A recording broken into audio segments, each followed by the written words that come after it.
300 കോടി കളക്ഷൻ നേടുന്ന ആദ്യ മലയാള ചിത്രമായി കല്യാണി പ്രിയദർശൻ നായികയായെത്തിയ ലോക ചാപ്റ്റർ 1 ചന്ദ്ര. ചിത്രം 300 കോടി കടന്നതായി അണിയറ പ്രവർത്തകർ ഔദ്യോഗികമായി അറിയിച്ചു. ചിത്രം 300 കോടി കടന്നതായി സ്ഥിരീകരിക്കാത്ത റിപ്പോർട്ടുകൾ പുറത്തുവന്നിരുന്നു. നേരത്തെ എമ്പുരാനെ പിന്നിട്ട് മലയാളത്തിലെ ഏറ്റവും കൂടുതൽ കളക്ഷൻ നേടുന്ന ചിത്രമായി ലോക മാറിയിരുന്നു. ദുൽഖർ സൽമാന്റെ വേഫെറർ ഫിലിംസ് നിർമ്മിച്ച ചിത്രം സംവിധാനം ചെയ്തത് ഡൊമിനിക് അരുണാണ്.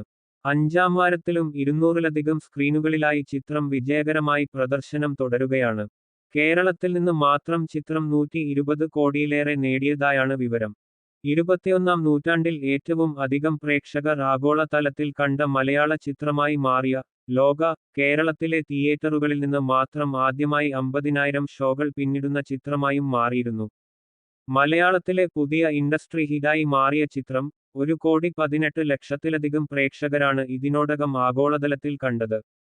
പാൻ ഇന്ത്യൻ ഹിറ്റായി മാറിയ ചിത്രം മലയാളത്തിന് പുറമെ തമിഴ്, തെലുങ്ക്, ഹിന്ദി, കന്നഡ ഭാഷകളിലും സൂപ്പർ വിജയം നേടുകയും വലിയ ചർച്ചയായി മാറുകയും ചെയ്തു. മലയാള സിനിമയുടെ ചരിത്രത്തിൽ തന്നെ ആദ്യമായി 5 മില്യണിൽ കൂടുതൽ ടിക്കറ്റുകൾ ഓൺലൈൻ ടിക്കറ്റ് ബുക്കിംഗ് ആപ്പുകൾ വഴി വിറ്റ ചിത്രം എന്ന റെക്കോർഡും ചിത്രം സ്വന്തമാക്കിയിരുന്നു. ഇന്ത്യയിൽ നിന്ന് ഏറ്റവും ഉയർന്ന കളക്ഷൻ നേടുന്ന മലയാള ചിത്രമായും മാറിയ ലോക, കേരളത്തിൽ വമ്പൻ റിലീസായി എത്തിച്ചത് ദുൽഖർ സൽമാന്റെ വേഫെറർ ഫിലിംസ് തന്നെയാണ്.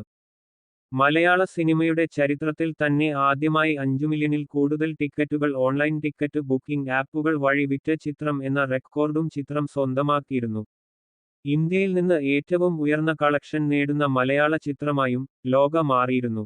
ചിത്രം ഈ മാസം അവസാനത്തിലായിരിക്കും OTT-യിൽ എത്തുക എന്നാണ് റിപ്പോർട്ടുകൾ പറയുന്നത്.